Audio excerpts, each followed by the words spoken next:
Agar sen 90 kun davomida har kuni 100 ta anjumanya qilsang, oldin umuman tanib bo'lmaydigan darajaga kelasan. Jiddiy aytyapman, agar sen 85-kun nima bo'lganini bilganingda edi, hattoki lift yoki ostanovkada bo'lganingda ham anjumanya qilarding. Birinchi 30 kun bu qizish seni ruhan tayyorlaydigan narsa. Ko'kraklaring bo'rtadi, yelkalar keskinlashadi, tritsepslaring ham paydo bo'ladi.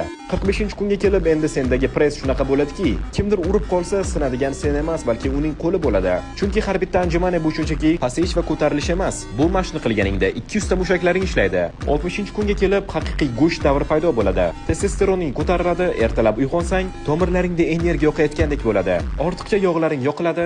75-kunga kelib endi sen odam emassan. Sen shikobsan. Tanang rostdan qattiqlashadi. Eshikni qo'l bilan emas, balki ko'z bilan ochasan. Ammo lekin 85-kunda haqiqiy mutatsiya sodir bo'ladi.